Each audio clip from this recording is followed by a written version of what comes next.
Welcome to the easyodds.com video cast as we continue. I look forward to the Cheltenham Festival next week. We've already had, of course, the Championship video cast. We all know who Jake's gone through for the Gold Cup. You won't be surprised there. Novice Hurdles and Chases as well is already online for you to have a look at as well as being on the app. And this is arguably the most intriguing and interesting of all the video casts that we are going to do. It's for the handicaps, and there are plenty of them. Been lots of moves in the market in the past week as us punters try to work out which horses are going to run at which races, as the weights have been published as well. And I know Jake's got a couple of really interesting horses he wants to put your way, for myself as well. Let's start off with the first handicap on day one. It's the Ultima handicap chase over 3 miles. Normally a really competitive race, and of course it gave us the Druid's nephew last year, who went on to run so well in the A2 Grand National. Again, it's going to be a really big field, so getting into a jumping rhythm is going to be a paramount. Definitely, very important. It's very hard to get a grip on who's going to get in and stuff, and who's going to go where in these handicaps. But one that will definitely go here because it's only entered here is Southfield Theatre. Been very poor this season, but his poor runners have come at a time when his horses were not firing at all. He was not getting any winners, and all of his horses were performing under form. He was also coming back from an injury. He might be a little bit more fit now. That he sustained in the RSA, which was a brilliant run behind Don Purley last year. He's got unbelievable course and festival form. He came second in the Pertemps with a very high weight to Fingal Bay. Like I said, he came second in the RSA last year, which is obviously really good form. He was staying on fourth behind the new one in a bumper at the start of his career. He's just got really good form around Cheltenham. Like he's never been out of the frame. I think he's only been out of places once. He's running out a half dozen times, 6 or 7 times.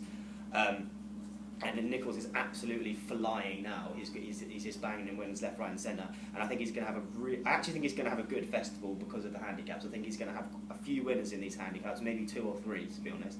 I think he's going to have a good festival because of these handicaps. I don't know if he'll win anything anywhere else, but I do think he's going to have a good festival with the handicaps. And at around 25 to 1, off a mark of 150, I think that's all right. It's only £3 higher than his Pertemps hurdle form. He's obviously can run over fences because he came second in the RSA. So I think 25 to 1 is a pretty good price. He might bomb out completely, but I think if he's back to anywhere near that level, that's quite a good price, and he could hit the frame. If you could guarantee he reproduces that Don Purley form, you could almost say, well, he's guaranteed to be in the frame, if not better. The big thing about this race down through the years, you get in a rhythm, you get a good position. You very rarely find horses that come from miles back, which is interesting in a big race, handicap chase over 3 miles. You would have thought, well, it gives a chance for those stragglers to work their way through the field, but it hasn't worked that way in this race down through the years. I think the last horse that came from miles back, and this is before you and I were both born, I'm only 5 years older than him, is Marlborough under Mickey Fitzgerald for Nicky Henderson. That's some way back, and he came from miles off the pace. I thought Morning Assembly was quite interesting. He seems to have retained a lot of his ability since he was off the track for a year. Again, it's a race I'm going to wait until the day. I want to see what the ground is, and because that is up in the air, especially for the first day. It all depends how the track dries up from Thursday onwards. We're speaking to you on the Wednesday, of course, when the track has received the best part of 20 mils of rain. Loads of handicaps to look at. The Close Brothers Novices Handicap Chase on the Tuesday, always interesting. Yeah, because the handicap limit here, it's 140, isn't it? Yeah, it's 140 at the moment. But yeah, I've got one I like a lot in this race. Is this going to be a near maximum each way rep? No, I got one I like a lot in this race. I think he's been laid out for this race the same as he was last year. I'm talking about Thomas Crapper, great name, obviously. Famously named Thomas Crapper. You don't want to be shouting that from the grandstands now, do you? Come on, you Crapper. And again, there's just the surname, because you could be put away for that. I backed him last year actually as well, but I also backed Irish Cavalier, so I was laughing at the last fight. Is it the fact that you think he's almost like gone under the radar because his record over fences isn't great, but it's almost like balanced up, and he's still fairly well handicapped, isn't he? He's really well handicapped. He's only going off a pound higher than he was in this race last year. They've definitely laid him out for this race. They put him. If you think about Irish Cavalier, who only just beat him in the race last year, he's gone up £20. Arles has only gone up £1. He got kept to hurdles on his first time out. He only ran one time since. It was on really deep ground on New Year's Day around these courses. He didn't run brilliantly as expected. No. he has a huge chance. He was 25 to 1 when I first backed him. His value's dwindling. He's 14 to 1 at the moment, but I think he'll probably go off short. He went off. I think he went off. You're going to go in again? Probably not. I don't know. It depends how short he goes. I think he went off 6 to 1 last year, and it just depends if there's something as well handicapped as Irish Cavalier was last year. His value's dwindling, like I said, but he's definitely been laid out for this, so I think he has a massive chance at 14 to 1. And of course, Jake has mentioned already in this video cast about the Paul Nicholls yard coming back into form. I'm surprised he didn't go for Bouvriel in some way, shape or form at 14 to 1, because he ran him in a graded race last time out to make sure he got into this race. We had no chance of winning that graded race. And his form of Vita de la Roque is very, very interesting indeed. I mean, it's hugely competitive. I think Jake is very confident about Thomas Crapper, and he's got his reasons to be as well. I'm almost thinking, well, I might have an each way bet on Bouvriel, but I need to look at the final field as well, just see what the makeup is, especially for mine. Really interesting in the handicaps this season, on both hurdles and chases. The handicap has not been kind to the Irish runners at all. He's put them at 4, 5, 7 Really, really hasn't. Yeah, it's really weird, isn't it? It's like almost the handicap has had a major bet on the UK to beat Ireland in the match race for who has the most winners between the two countries. But it is an interesting race, but wait until the day, possibly. I take your point that you're very strongly fancied Thomas Crapper to do the business again. Coral Cup, very interesting runner from Nicky Henderson in there. A horse you like, Call the Cops, who, of course, everybody thought will defend his Pertemps title, but he's bringing him down in trip. What's the reasoning behind that, do you think? I don't know, to be honest. I think he has run well over this distance before. I don't think it'll be that much of a problem, to be honest. You really need with the Coral Cup. It's an absolute minefield at the moment on what's going to go there and what's going to make it and stuff. But he's obviously won the Pertemps last year, like you said. He's run poorly and has only run this year, but he also ran poorly first time out last year as well. Yeah. You can maybe forgive him for that. He was bought for six figures by McManus in the summer, and they thought he was going to be a superstar. I think he's quite a bit higher mark on 153, but he could turn it around. He's 33 to 1 at the moment. So you don't need an awful lot on. You don't need an awful lot on. I haven't got a huge play in this race at the moment. I'm definitely going to wait with all these handicaps, apart from Thomas Crapper and maybe a few others, and not Southwell Theatre especially. I mean, I'm just going to wait until I know what's in the race and just really concentrate. Cause I know what I'm going to do in the novices. I know what I'm going to do in the championship races, pretty much anyway, depending on the ground. But I think it's going to be good to soft. But you've almost got your bets on it. I know kind of a gauge on what's going on, but with these handicappers, there's so many runners that might make it, so many things going on. So I'll definitely wait for a bit longer before you put any money down. Politolog's obviously interesting as well. Same connections as one last year. Ran really, really well last time. Absolutely destroyed the field. Bouvriel got taken out at the last minute, I think, in that race, but he's still absolutely here to win. He won very impressively. He got beaten by Barter's Hill, but everyone has. So I think he's quite good value at 12 to 1 as well, and he might get a bit shorter because people will remember on the day. Non-horse racing fans and stuff will remember thinking, oh, I saw these colours and this trainer last year. He must be a good thing. But yeah, I haven't got a huge play in it, to be honest. I just think, Cool Cops is all right value at 33 to 1. And there'll be Irish springers, there'll be English springers, because so many horses have been laid out for this event, been running in races to protect their markets. The same for the Pertemps Hurdle as well. There'll be big market movers the night before, the day of as well. I'm very interested in Kilcrea Vale, who last year Nicky Henderson thought was going to be his Neptune horse. And the way he went at Market Raisin was unbelievable, like he's got an engine. And the move he made at Ascot in a really good 2.5 mile handicap hurdle, I thought was almost like this is for another day, you know? Definitely. But I do think he wants good ground, and that's almost the proviso. And you've got 20 odd or 25 runners in the Coral Cup. You want to be looking, unless you have a really strong fancy, you've got to be looking something in each way, double figure price. I think he could go well without being OTT about his chances. Let's talk, we've touched on it, Pertemps Hurdle final. I love this race. I don't know anything in this. Well, people fall in love with races when they've got a good punting record. Yeah. Because you'll go back again because you think you're the master. That's why I like the close brothers and the Ultima. You love the Ultima, yeah.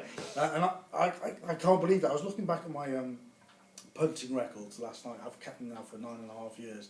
And I've had the winner of this race for the last 5 years. Don't ask me how. There must have been luck involved. Nicky Henderson says the cup final is very strongly fancied. He said he thinks he's a graded horse. I've backed him. I've also backed If in Doubt because I want the reins to come down.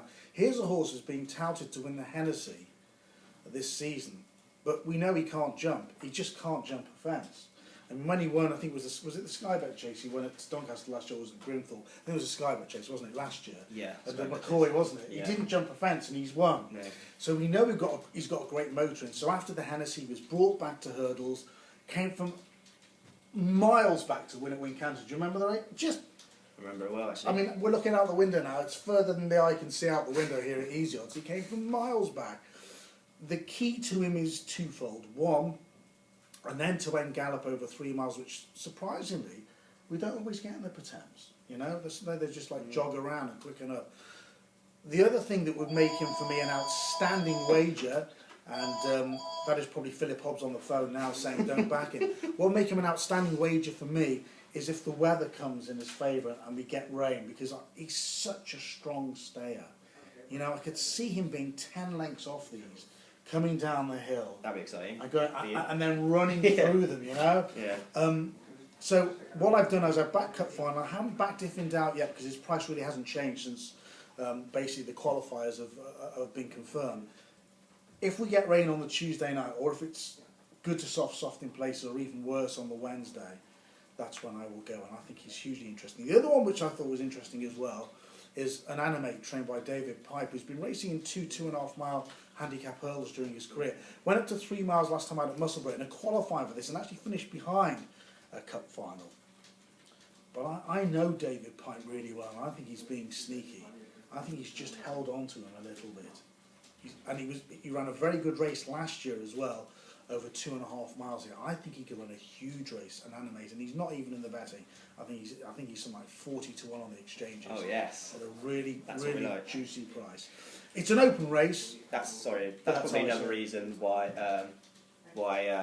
Call the Cops is going into the Coral as well, because of Cup Final, like you said earlier. Yeah. I think that's the reason why. I think Nicky Anderson. I think that probably is the reason why. He told me they're hoping he's going to be a graded horse, and he's got an engine and a half. Now I know one race you are interested in is the Brown Advisory Stable Plate. I am. And a lot of people have been on John Spirit, but with John Spirit, despite his handicap mark coming down, you have got to pray. If you've backed him anti-post, you have got to pray for good ground, because anything looser than that, despite running off a very, very good mark, he is vulnerable. He's running off an unbelievable You've got something else, haven't you? He's running off an unbelievable mark, John Spirit, but he has been poor this season. I don't know if he's been laid out for this race, which is a possibility, but he has been pretty poor this season. One that I like is Champagne West.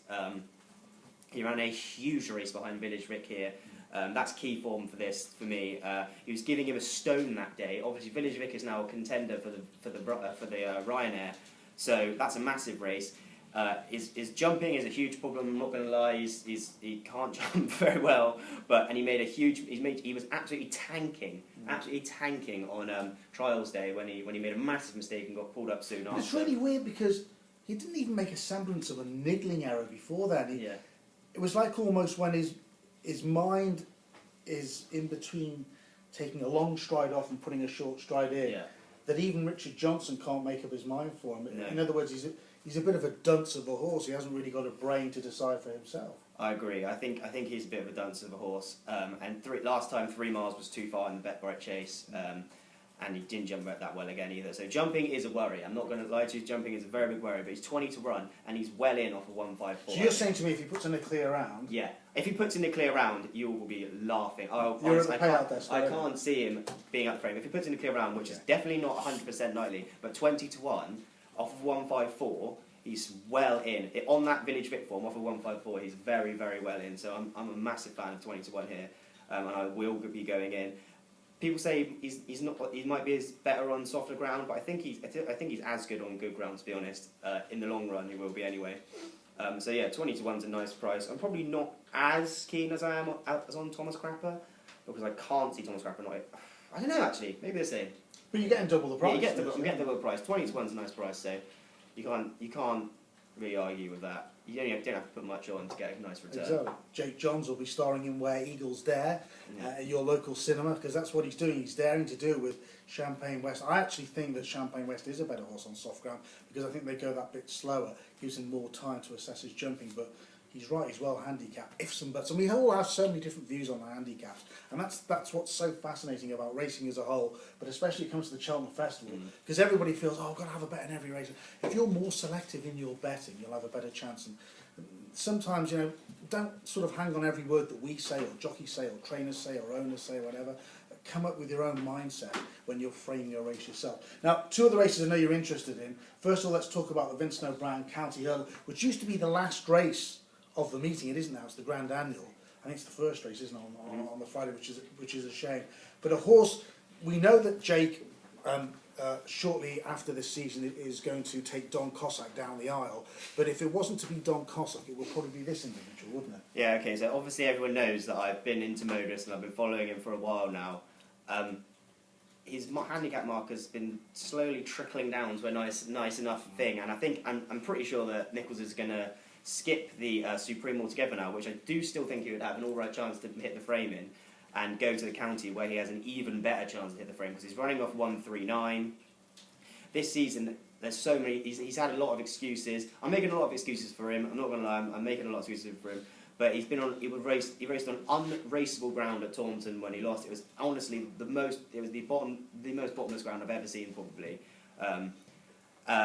And Paul Nichols was in absolutely terrible form then again as well. I think on better ground, like I said, Cheltenham's going to be run on, more than likely going to be run on good ground. We've had a terrible winter, and basically the whole season's been run on soft ground, so we're going to see a lot of upsets where horses that are better on good ground are going to be going off at big prices and doing the business. So Modus, off of 139, he beat Sharmix on soft ground as well, even, and that's pretty good form, because Sharmix went easily next time out.